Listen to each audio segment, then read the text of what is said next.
Boa tarde, sejam bem-vindos a essa palestra que vai tentar oferecer algumas opções para o problema de combater fake news. Meu nome é Guilherme Araújo, eu sou do Instituto de Computação e gostaria, antes de enfatizar que essa proposta reflete a opinião minha, do autor, e não do Instituto de Computação ou da Universidade Estadual de Campinas. Muito bem, então, antes de começar propriamente a nossa palestra, eu gostaria de fazer alguns disclaimers, algumas condicionalidades. Antes de mais nada, eu queria dizer que essa palestra não é sobre a PL de 2030, que está bom de votação no Congresso, foi retirada de pauta, e que, na minha opinião, ainda precisa muito de um debate sobre o assunto, e nosso objetivo com essa palestra é poder contribuir com esse tópico, tá?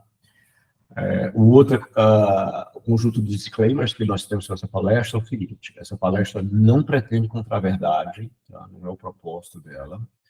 Essa palestra não trata de filtrar artigos de opinião. Esse é um outro problema que tem uma série de componentes políticos sociais que não é o objetivo dessa palestra tratar.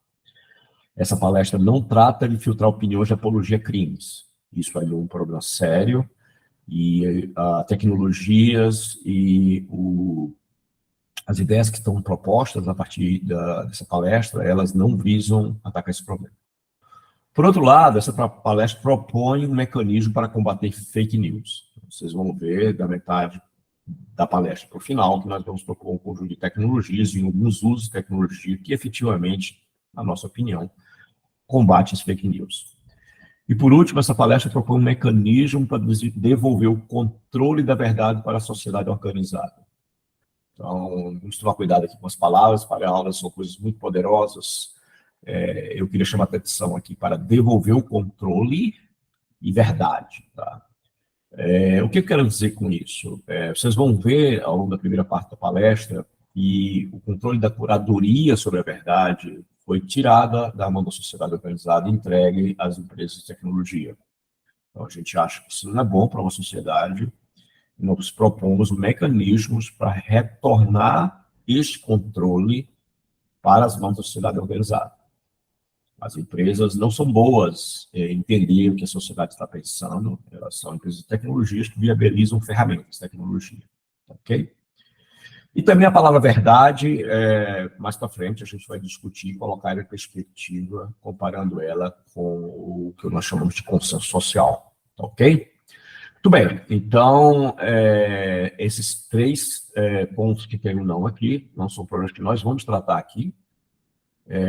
Nós vamos tratar especificamente do combate ao fake news e do controle sobre a curadoria das notícias de volta à sociedade organizada. Tá? Isso não quer dizer que algumas das tecnologias que a gente está discutindo aqui possam ofertar começos de ideias para esses outros três problemas aqui na parte de cima. Muito bem, ainda na linha dos disclaimers, vamos falar de duas notas sobre o título dessa palestra. Tá?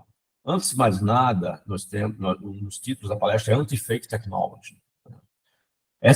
Mas eu queria fazer um disclaimer aqui, que essa palestra vai falar muito pouco de tecnologia por si, de técnicas. Nós usamos um pouco de tecnologia de uma maneira, digamos, um pouco mais inteligente, mas encaixamos isso com um modelo de curadoria, tá certo? Que procura, vai eliminar o custo ou reduzir consideravelmente o custo da curadoria, vai remover a curadoria da mão das empresas, porque isso não é papel delas, né? Elas querem, é um grande problema, entregando essa curadoria para a sociedade organizada.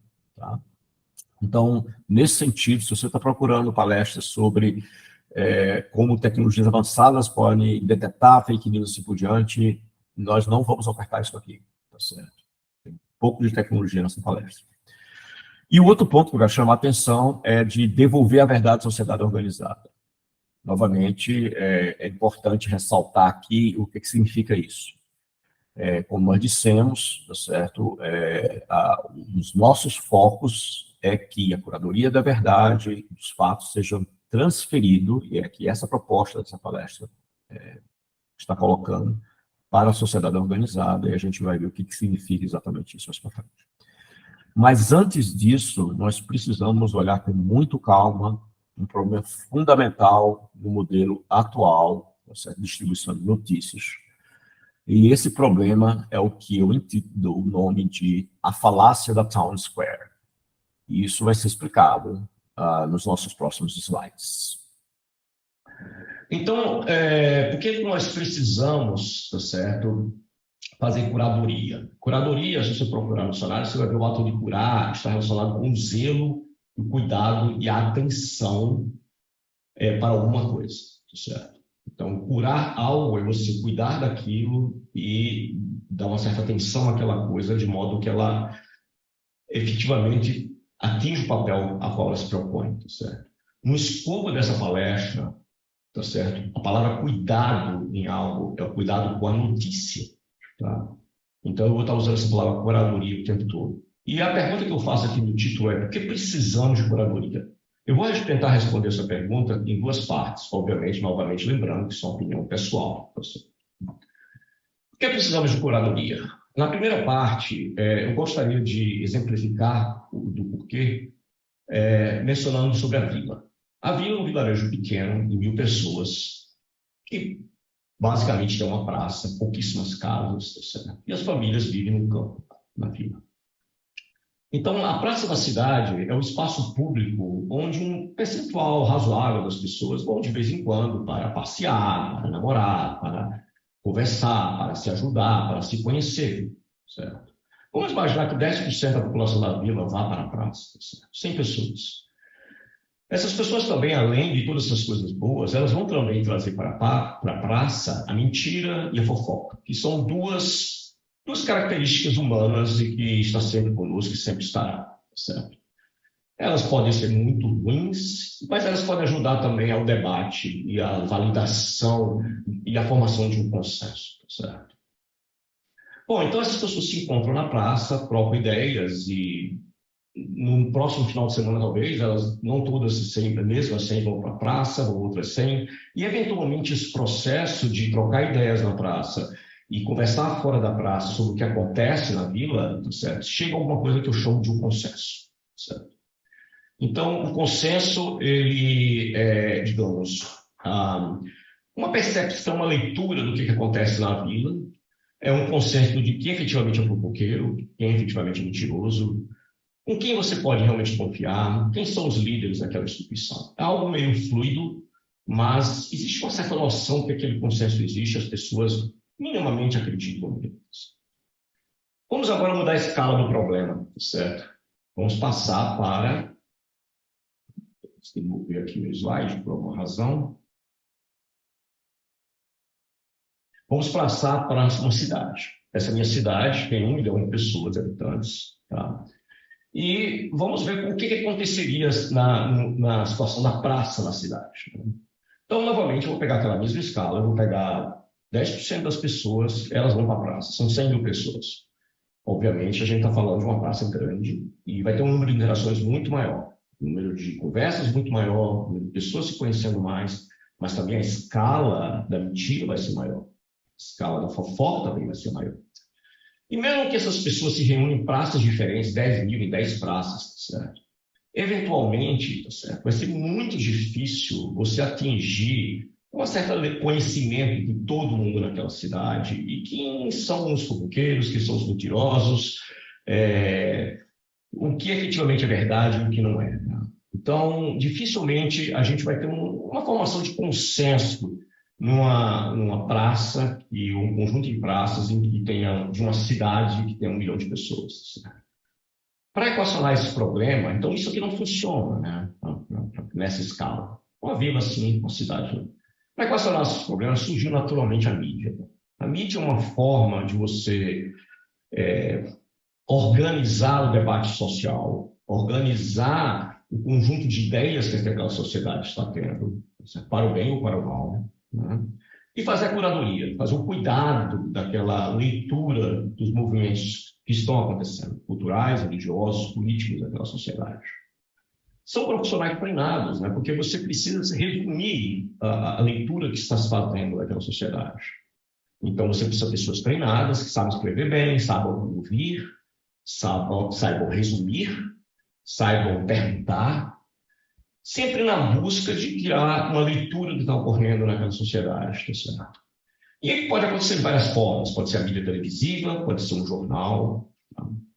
Obviamente que a pessoa pode dizer, não, mas existem jornalões que são muito poderosos e eles somente querem ganhar dinheiro. Verdade, tudo isso é reflexo da sociedade. Você pode ter também jornais mais à esquerda, como, sabe, você tem no Brasil, os jornais mais à direita.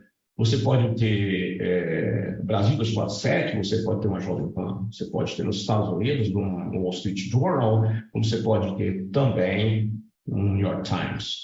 Mas, de uma forma geral, ela faz um esforço de organizar o debate em torno daquela sociedade, coisa que não daria para ser feita em praças de 100 mil pessoas. Né? Muito bem. E aí, em seguida, depois que essa curadoria é feita, os resumos daquele consenso acontecem, tá certo? Nós temos a gráfica. A gráfica é formada por profissionais técnicos, cujo papel deles é essencialmente usar a experiência técnica dele para divulgar aquelas histórias e a formação das ideias daquela sociedade. Né? Então, a mídia fornece a gráfica essas informações, né?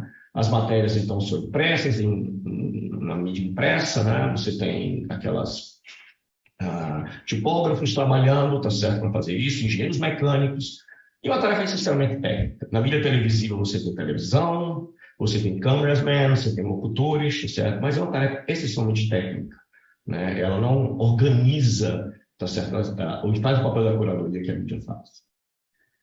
Muito bem. Em seguida nós temos podemos dizer, consenso, para o bem e para o mal, como eu disse.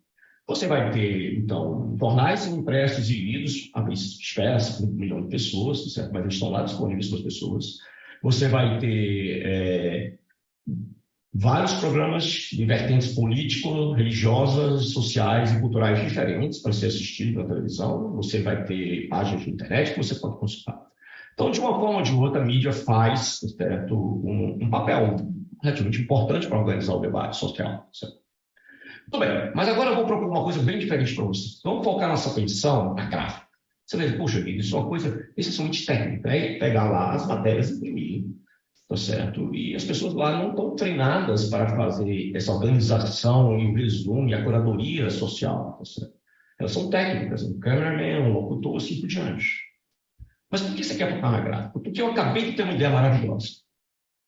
Eu descobri que eu consigo pegar as ideias de todas 1 milhão de pessoas, entregar a gráfica e dizer para a gráfica, olha, passa essa ideia de todas as 1 milhão de pessoas ao mesmo tempo para todas elas, certo?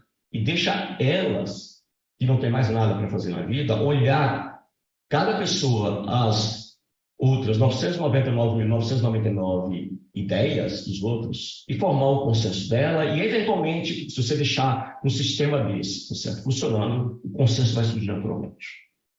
Né? Então, o que você acha que se eu dissesse para vocês? E agora vamos tirar o mindset de rede social, tá certo? Que em 1990 a gente ia tirar a mídia e entregar tudo para a gráfica. E a gráfica ia ter que virar, né? Ela tem que pegar o tipógrafo e transformar ele num curador, ele tinha que ser capaz de organizar tudo aquilo. Então não precisa, simplesmente você deixa 1 milhão de pessoas fornecer informações direto para 1 milhão de pessoas e, na visão romântica da Town Square, que é esse modelo, no longo prazo, você poderia ter um governo que era essencialmente direto, democracia direta.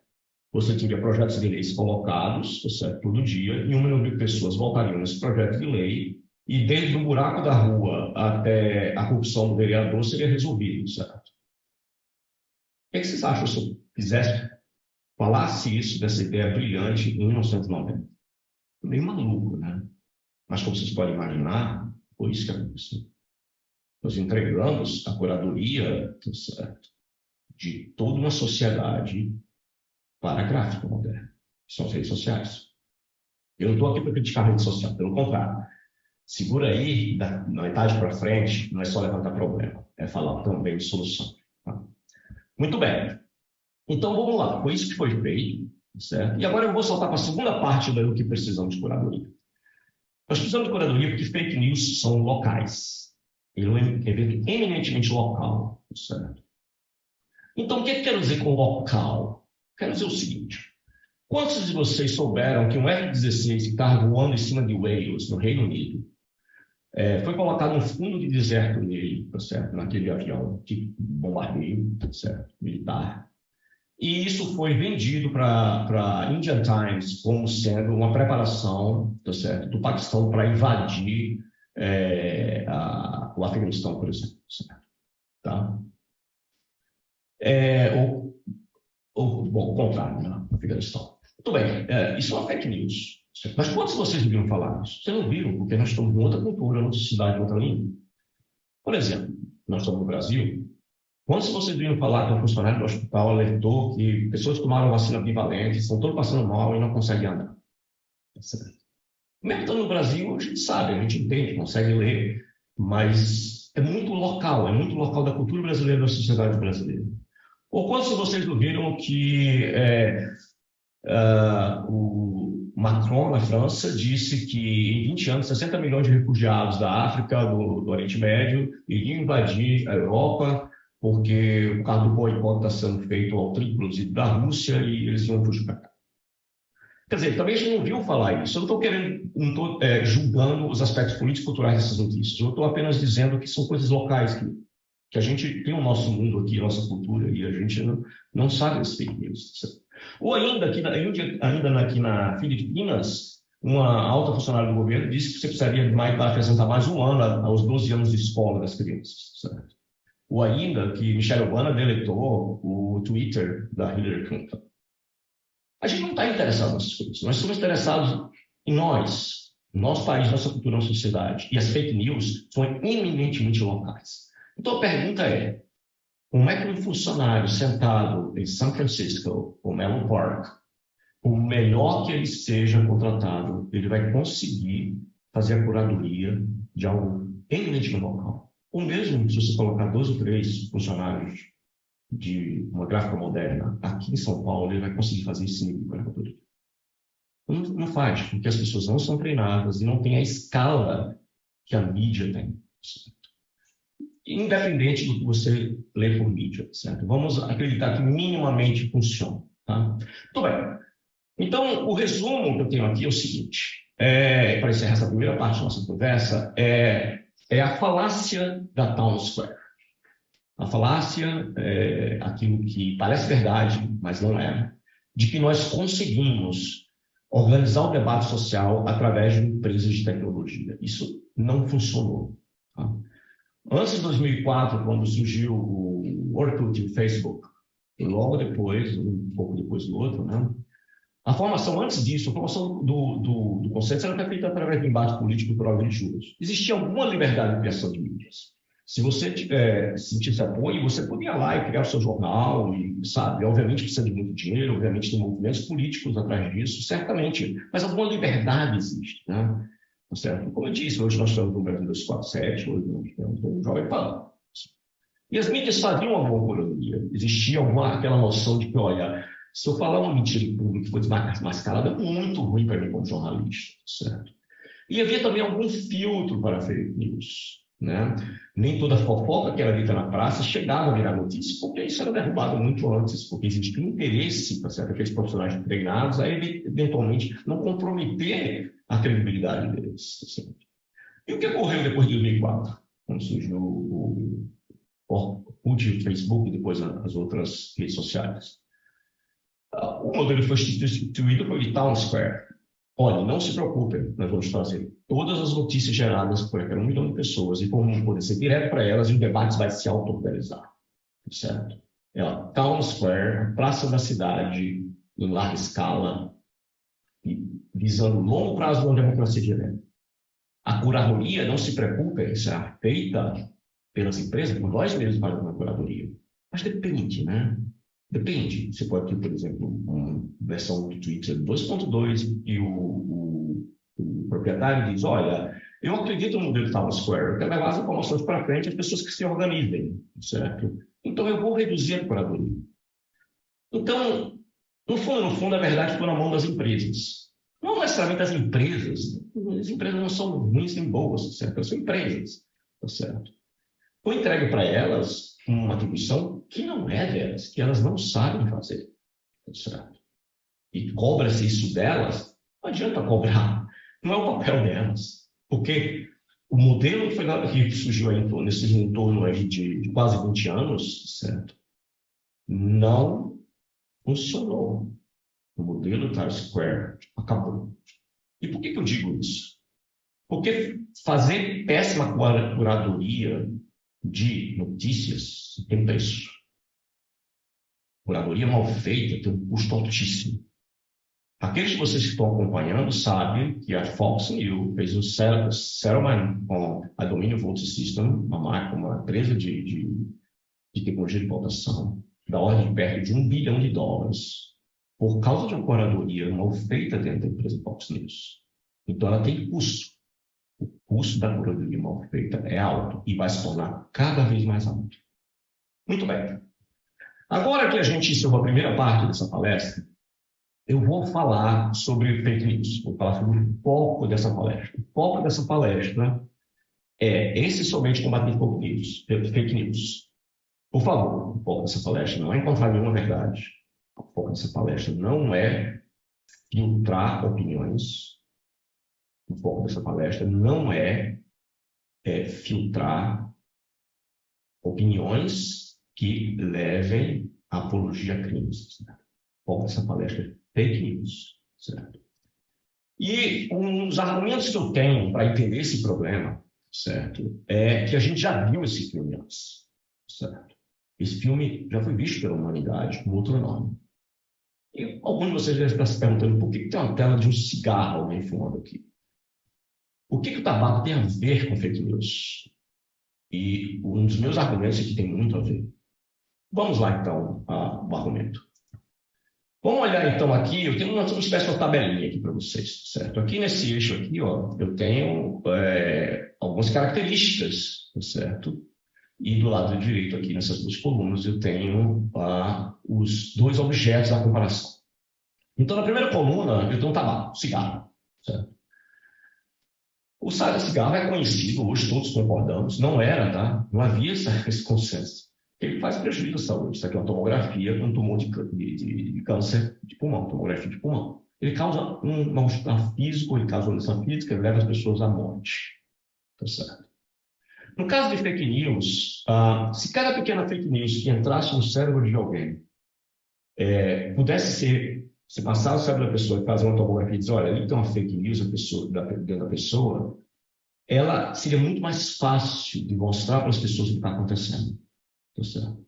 Porque na medida que você vai construindo aqueles pequenos pedaços, tá certo, de notícias falsas, você vai organizando seu mindset, seu pensamento em torno de uma realidade que não existe. E isso dá um prejuízo mental. O problema é que a gente não consegue medir. A gente não consegue colocar uma tomografia para medir, tá certo, o efeito no prejuízo da saúde mental individual das pessoas com relação a fake news. A gente já consegue no tabaco. É por isso que é tão difícil o problema. Tá? Com relação ao prejuízo da saúde coletiva, é já conhecido, second smoking, né? Você tem pessoas fumando em torno de vocês, leva prejuízo às pessoas que estão em torno. Quando a gente olha fake news, se você olhar cada um desses soldados que vocês estão vendo aqui, da Alemanha nazista, eles eram pessoas comuns. Eram pessoas comuns. Eles tinham famílias, tinham filhos, tá certo? Eles cuidavam das suas casas. Só que a quantidade de pequenos tumores mentais que foi introduzido no cérebro dessas pessoas fez elas acreditarem em uma outra realidade. Foi um desastre para a humanidade. Então, fake news dá um prejuízo enorme para a saúde coletiva. Bom, agora vamos falar de um ponto. Ambos fóruns serão regulados, né? O Food and Drug Administration dos Estados Unidos regulou em 94, tá certo, o uso do tabaco. Né? E o que vai acontecer com fake news? Será que eu, por exemplo, vou somente levantar problema e não dar pelo menos uma sugestãozinha pequenininha? Então, esse é o objetivo do restante da palestra, tentar entender um pouco melhor isso, tá certo? E para isso, para entender melhor e como dar uma contribuição para isso, eu gostaria de revisitar a guerra contra o tabaco. Então, vamos revisitar a guerra contra o tabaco. Aqui no eixo X nós temos o ano, e aqui um número de cigarros, tá certo? Obviamente que isso aqui deve estar em milhões, tá certo? A unidade. Como você pode observar, em 1900 quase ninguém fumava, tá certo? Em torno de 1945, teve um crescimento vertiginoso aí, tá certo? Nesse período aqui do uso de cigarros.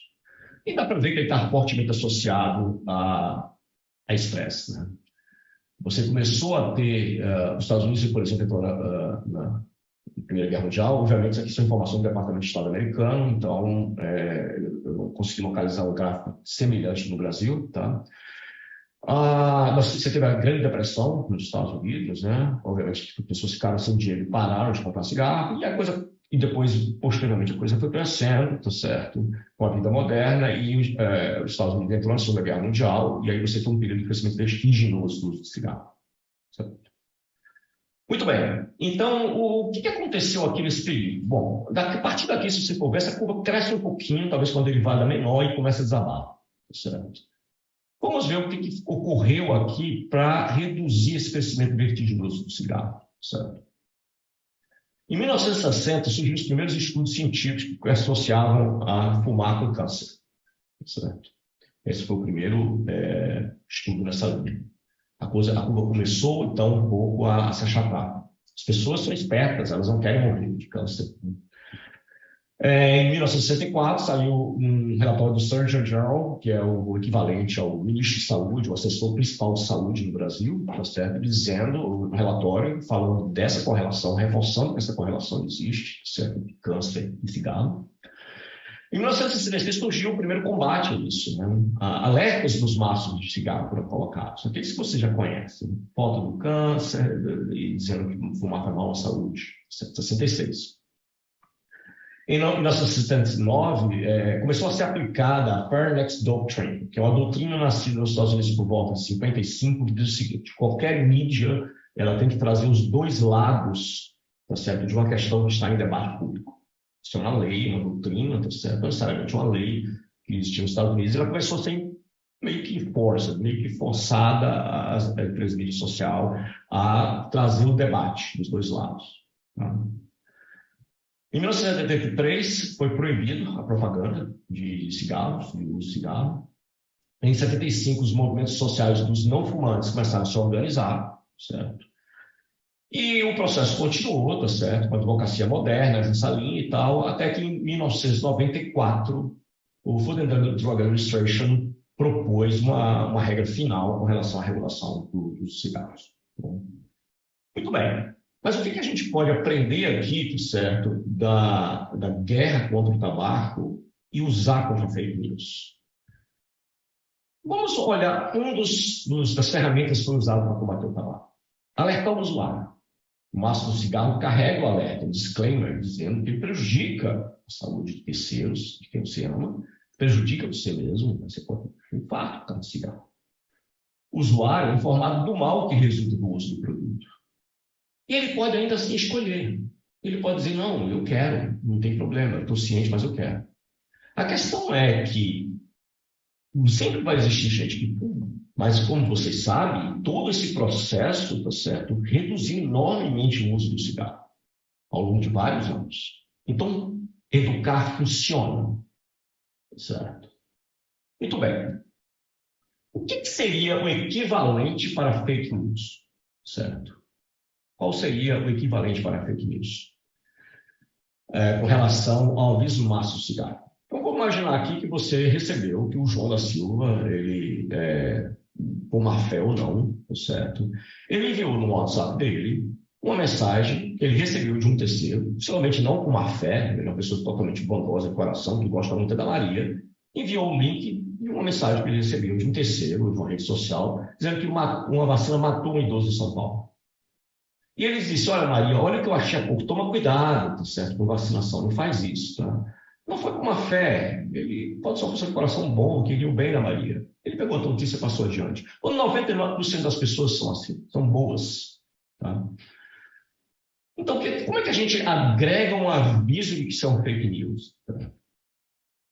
O usuário ele precisa ser informado antes do mal que a fake news pode usar, né? Pode dar.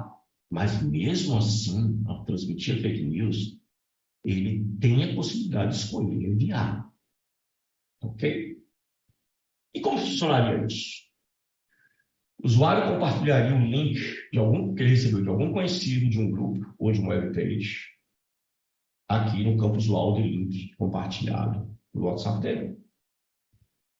O app enviaria um link para a rede social, tá certo?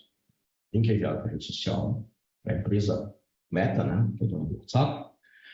E a Meta não faria a curadoria da notícia. Não é papel de gráficas, não é papel de empresas técnicas fazer curadoria de uma sociedade. É papel das agências de fact-check. A informação seria passada para as agências de fact-check para dizer se é fake ou não fake. É a sociedade que tem que tomar essa decisão, não uma empresa de tecnologia. A agência de fact-check responderia que é not fake, por exemplo, nesse caso, que a notícia não é aquela, mas que a vacina preserva vidas, certo? E a gráfica moderna, ou seja, a rede social, passaria a informação que a sociedade decidiu, através de seus curadores, que são as agências de fact-check. Note, eu falei agência de fact-check, não empresas de mídia. Várias dessas empresas de mídia aqui têm agência de fact-check, mas teoricamente você poderia ter uma agência de fact-check, não está associada a empresa de mídia. Vamos chegar lá. Muito bem. Agora, o que vai acontecer se uma delas, por exemplo, o Globo, por alguma razão, acha que não é fake, ou porque não avaliou essa notícia ainda, tá certo? Se a maioria das agências de fact-check devolver fake, a rede social apenas transmite o que a sociedade diz fake. E naquele momento que a pessoa postou isso, antes de ser enviado para a Maria, vai aparecer isso aqui na conversa dele. Essa notícia é falsa de acordo com as agências de checagem abaixo. Enviar fake news afeta a vida das pessoas e pode ter implicações legais.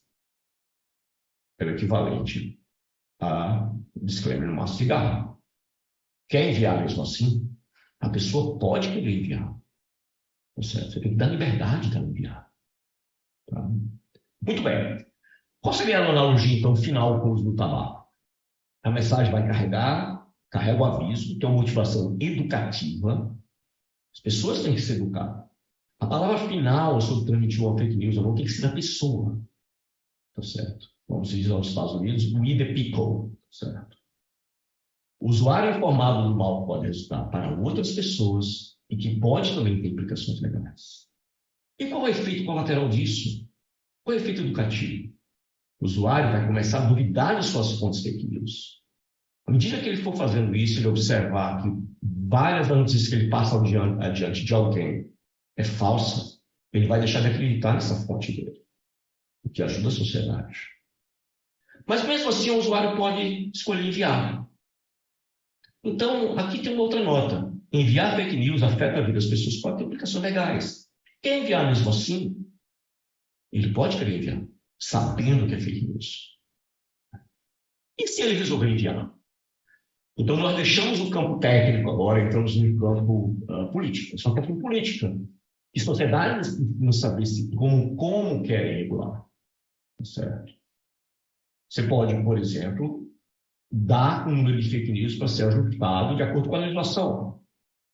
Ou você pode, de imediato, restringir e não deixar ele enviar aquela fake news, sabendo que as agências de fact-check dizem que é fake news. Então, na versão mais rigorosa dessa legislação, você pode simplesmente reduzir e dizer, não, você não vai enviar. Ou permitir um certo número na versão mais educativa. Ou combinar os dois. Por exemplo, inicialmente você pode deixar o usuário enviar um determinado número de vezes, 10 vezes, mesmo sendo informado que é fake news. E na 11ª vez ele recebe o seguinte aviso. Você tem consistentemente enviado fake news. Se enviar mais esta, sua conta será bloqueada. Quem enviar mesmo assim, a escolha é dele. Tá certo? Para ser educativo, o bloqueio pode ser temporário, do mês. Tá certo? Tem que educar as pessoas. Não adianta punir empresas ou pessoas que não vai funcionar. Do mesmo jeito que ninguém conseguiu proibir a venda de cigarros. Até hoje. Esse modelo ainda permite identificar os geradores profissionais de fake news de imediato. Você saber quem está ganhando dinheiro com isso. Tá? Muito bem, vamos continuar então. E quem escolhe as agências de fact-check? Né? Porque a razão fundamental está aí. Né? Como é que eu vou verificar se essa agência de fact-check é crível? Se essa agência sempre vai filtrar a verdade adequadamente? Quem tem que escolher as agências de fact-check é o usuário. We the people. Certo? E ele tem que escolher de acordo com as suas preferências. Muito bem. E como isso pode ser feito? O usuário escolher as agências de fact-check. Ele pode, por exemplo, escolher a Birdwatch, que é uma entidade, não é uma empresa, é uma entidade de fact-check, vinculada ao Twitter. Não vinculada à empresa do Twitter, independente do Twitter, mas que checa. Pode escolher a Lupa, que eu não me lembro se é da Folha ou do Estadão, certo? Acho que é da Folha, tá certo? E outras que não são vinculadas à mídia, como aos fatos, por exemplo. Qualquer uma outra, certo? Isso aqui é apenas as que couberam no slide. Então, ele tem que escolher. E como é que ele escolheria? Muito simples. Vamos usar a tecnologia para regular a tecnologia. Ele clica em settings ou configurações em português, clica em WhatsApp, e aqui no final, ele tem as opções das fact-check agencies. Ele escolhe as agências de fact-check. Vai aparecer algumas agências. Ele pode escolher 3, ou 5, ou 7, número ímpar, né, para desempatar, da preferência dele. As agências que sejam mais vinculadas a alguma visão política, ou cultural, ou religiosa mais dele. Certo? Ele pode escolher. Lembrando que essas agências estão se colocando em domínio público para dizer que falam a verdade. Né? Então, não confundir ideologia, religião, opinião política, tá certo, ou cultural, com a verdade. Você pode ter pessoas de agências de fact-check de esquerda que estão compromissadas com a verdade. Agências de fact de direita compromissadas com a verdade. Então, é o usuário que vai escolher. A pessoa, você, que vai escolher isso. Muito bem. Qual seria o impacto das redes desse modelo? As redes sociais não mais precisariam se ocupar da curadoria de notícias, porque essa nunca foi uma tarefa que elas conseguem fazer direito. Do mesmo jeito que uma gráfica que imprime um jornal não vai se colocar com alguns funcionários que vai decidir, tá certo, o que é verdade ou não de uma sociedade. Você tem que ter profissionais treinados, você precisa de jornalismo investigativo, você precisa de muita coisa que uma boa imprensa tem. Essa tarefa seria, então, devolvida para a sociedade organizada. A tarefa da curadoria seria entregue de volta a quem de direito ela pertence, que é a sociedade organizada daquela cultura, daquele país. O custo das redes não aumentaria, de fato diminuiria. Você já pensou que, para fazer uma curadoria decente, a quantidade de pessoas que essas redes sociais têm que manter em vários escritórios do mundo para poder fazer essa curadoria? Profissionais que muitas vezes não chegam a 1/10 da qualidade de profissionais da imprensa para achar isso. Então, diminuiria o custo, porque a curadoria seria precisada para agências de fact-check. As bases das agências de fact-check poderiam ser carregadas pela rede a cada 24 horas. Ela não poderia ter uma questão de bandwidth aí, de computação, né? Ele recebe aquele link, ele tem que perguntar a base da agência de fact-check, devolver. Isso é um custo de usar essa banda. Simplesmente, elas poderiam ser carregadas, as bases dessas agências, uma vez a cada por dia, tá certo? E isso estaria levado para os servidores das redes sociais e elas fariam validação internamente, um custo muito mais baixo.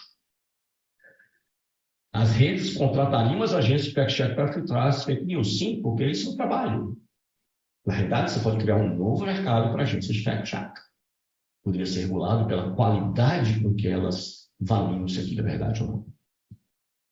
E qual seria o impacto nas agências de fact-check? Por serem credenciadas em cada um dos países, elas têm acesso muito rápido às informações daquela sociedade. Informações religiosas, políticas, sociais, tá certo? Locais. O buraco na rua, tá certo? O fake news do vereador, tá certo? Tá? O problema da estrutura do Estado, o problema político no país. Então, a capacidade dessas agências de fact-check de rapidamente identificar fake news é ordem de magnitude maior do que uma rede social. Então, as redes jamais teriam a capacidade das agências de fact-check em cada país. Nunca. Certo? As agências de fact-check passam a ser contratadas pelas redes, criando um novo mercado. E onde a competição nesse mercado seria feita através da qualidade do trabalho filtrado dessas agências. A curadoria seria transparente, pois as bases das agências poderiam ir para domínio público, não para serem modificadas, mas para ver o que elas estão considerando como verdadeiro ou falso. E por último, tem um último não, ainda tem mais alguns pontos. Em que agência confiar? Né? Essa pergunta é uma pergunta extremamente profunda, tá certo? Como eu disse no começo, palavras carregam pesos socioculturais muito fortes. Né? No fundo, ela pode se traduzir, do seu ponto de vista histórico-social, a quais as fontes de mitos. Aqueles de vocês que leram o livro do Yuval Harari, acompanham o trabalho dele, vocês vão entender o que eu estou querendo dizer com mito. Certo? O que você prefere? Pessoas diferentes possuem orientações políticas, culturais e religiosas diferentes. E tendem a acreditar nas empresas de mídia que estão alinhadas com o seu pensamento, é natural. Você vai ter pessoas mais à esquerda que acham que boas notícias e defendem a opinião política da causa operária. Outras vão um pouquinho mais para a direita e acreditam piamente, não é que acreditar piamente, mas gostam da orientação política, social e religiosa da Brasil 247, outros da Carta Capital, alguns do Estadão, outros da Folha, outros são jornalões e preferem caminhar um pouco mais à direita, um pouco mais à esquerda. Ou você pode caminhar um pouco mais para a direita e encontrar uma Veja, uma Revista Oeste ou uma Jovem Pan. Mas o ponto mais importante é o seguinte: orientação cultural, política e religiosa é ortogonal à verdade. Então, essas mídias podem ter sua agência de fact-check e a sociedade que vai dizer se elas falam verdade ou mentira. Você pode, por exemplo, escolher um conjunto de agências de fact-check mais à direita, porque você gosta de notícias nesse ramo, e essa agência de fact-check falar sempre a verdade do mesmo jeito que... não falar sempre a verdade, mas sempre identificar as fake news rapidamente, tão bom quanto a agência de fact-check associada ao dossiê da causa operária. E compromisso com a verdade não tem nada a ver com o funcionamento político, cultural e religioso. Certo? Então, as pessoas podem ou devem selecionar que agência de fact-check elas usam. Certo? Como eu disse também, você pode ter agências de fact-check totalmente desvinculadas a qualquer órgão de imprensa. Tá? E qual seria o impacto na sociedade?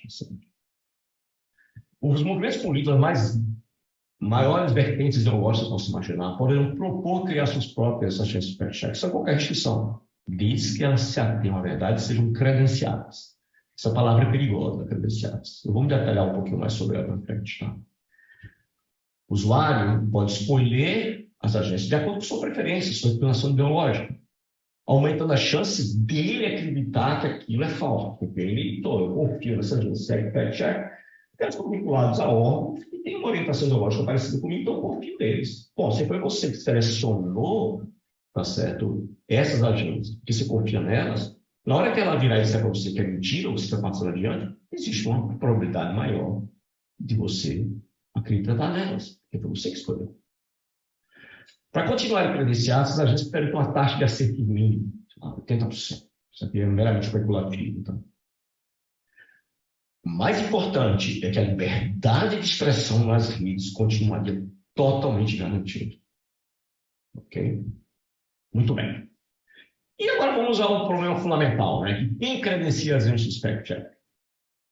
Você pode ter o credenciamento, poderia, novamente, palavras são importantes, poderia ser feito por uma associação independente, que incluiria membros da sociedade civil com nenhuma vinculação com governos ou partidos políticos.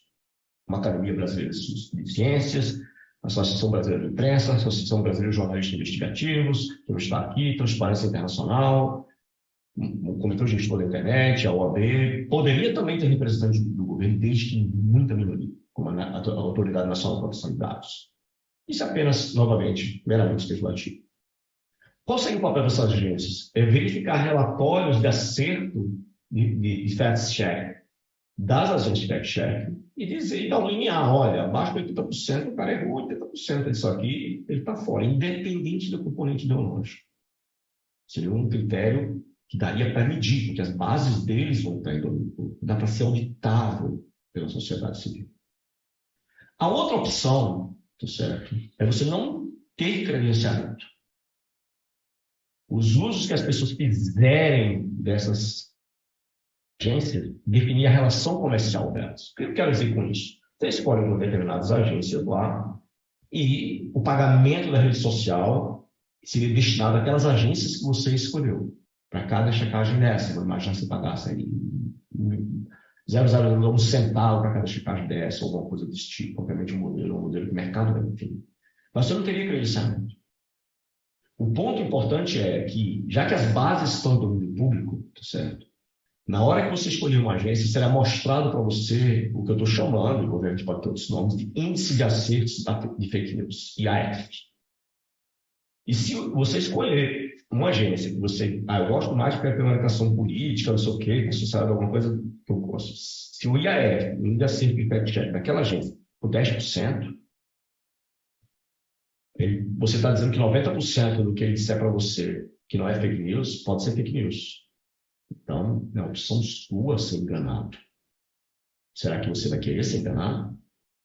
Então, no momento da escolha da agência, seria mostrado esse índice para o usuário. E não teria qualquer órgão certificador de agência de fact-check. Porque toda a sociedade, no fundo, ela é tão verdadeira quanto quiser as pessoas dessa sociedade. Não adianta enforce nada. São duas opções, uma agência de credenciamento e uma sem agência de credenciamento. O debate público pode, digamos, contribuir com essas escolhas. Bom, com isso concluímos nossa palestra. Espero que tenhamos contribuído para o debate sobre as fake news e ficamos à disposição para responder perguntas e fazer esclarecimentos no endereço de e-mail abaixo. Muito obrigado.